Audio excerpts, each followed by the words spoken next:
కృతయుగంలో ఆ పర్వతాన్ని వృషాద్రి అని పిలిచారు. కృతే వృషాద్రిం వక్ష్యంతి.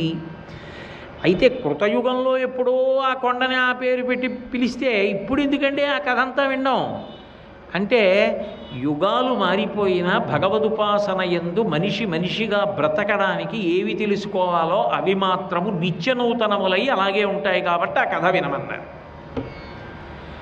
అందుకని కృతే వృషాద్రిం వక్ష్యంతి త్రేతాయాం అంజనాచలం. త్రేతాయుగంలో అదే కొండకి అంజనాచలము అని పేరు వచ్చింది. నిజానికి అంజనాచలము అని పేరు రావడానికి కారణం ఏమిటంటే, అంజనాదేవి అక్కడ ఆంజనేయుణ్ణి ప్రసవించింది ఆ కొండ మీద, కాబట్టి అది అంజనాచలం అయింది. అంటే నిజానికి హనుమత్శైలము అనో ఏదైనా అనొచ్చు, అనలేదు. తల్లిగారి పేరు మీద పిలిచారు. ఎందుకు పిలిచారు అంటే, లోకంలో బహుకీర్తివంతుడైన వ్యక్తి చాలామంది జనులను ఉద్ధరించడానికి చాలా కష్టపడేటటువంటి వ్యక్తి ఒకడు కనపడ్డాడు అనుకోండి, ఏ తల్లి కన్న బిడ్డవయ్యా అంటారు. ముందు తండ్రి పేరు కన్నా ఏ తల్లి కన్న బిడ్డో మహానుభావుడు అంటారు. అమ్మ పేరు చెప్తారు లోకంలో. అదే అమ్మ సాధించుకునేటటువంటి గొప్ప విషయం ఏమి అంటే, అటువంటి కొడుకుని కన్నందుకు తల్లి పేరు చిరస్థాయిగా ఉండిపోతుంది. త్రేతాయుగంలో ఆ కొండ ఆంజనేయ స్వామి తల్లి పేరు మీద ఉండిపోయింది. అంటే ఒక మంచి కొడుకుని కన్న తల్లి పేరు ఎంత ప్రఖ్యాతిలోకి వెడుతుంది అనడానికి అదే ఉదాహరణ. ఆ తల్లికి అంత గొప్ప కొడుకు పుట్టడానికి కారణం, ఆమెకి అనపత్య దోషం పోగొట్టుకోవడానికి, బిడ్డల్ని పొందడానికి గురువులు చెప్పిన మార్గాన్ని ఆవిడ అంగీకరించింది. శేషశైలం మీదకి వెళ్ళి స్వామి పుష్కరిణిలో స్నానం చేసి ఆకాశగంగ దగ్గరికి వెళ్ళి తపస్సు చేయి, తపస్సు చేస్తే నీకు కొడుకు పుడతాడు అన్నాడు మతంగ మహర్షి. ఆమె గురువు చెప్పినటువంటి మాటని యథాతథంగా పాటించింది. గురువు అంటే నీకున్న గురి.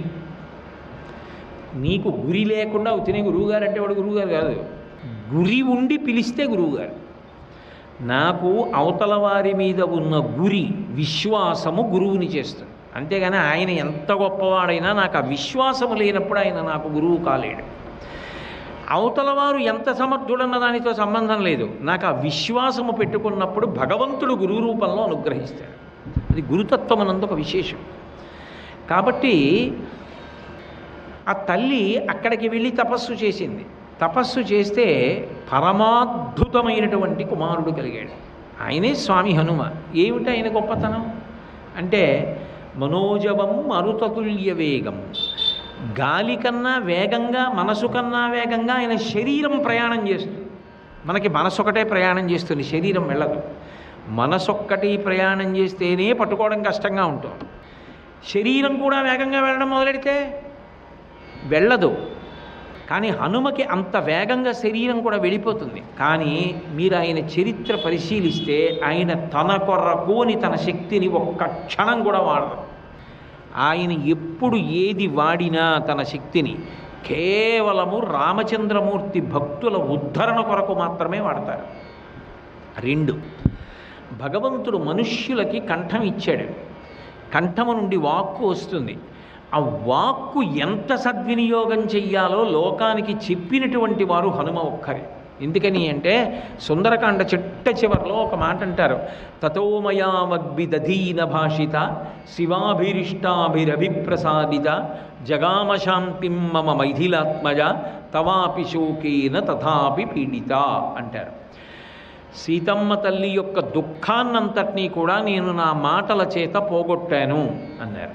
అంటే మనిషి భగవంతుడిచ్చినటువంటి మాట చేత అవతల వారిలో ఉన్న ఎంత దుఃఖాన్నైనా పోగొట్టగలడు, చచ్చిపోయే వాళ్ళని కూడా బతికించగలడు. సీతమ్మ ఆత్మహత్య చేసుకుంటానంటే రామకథ చెప్పి ఊరడించి బతికించిన వారు స్వామి హనుమ కాదు. వాగ్వైభవానికి ప్రతీకగా నిలబడిన వారు హనుమ.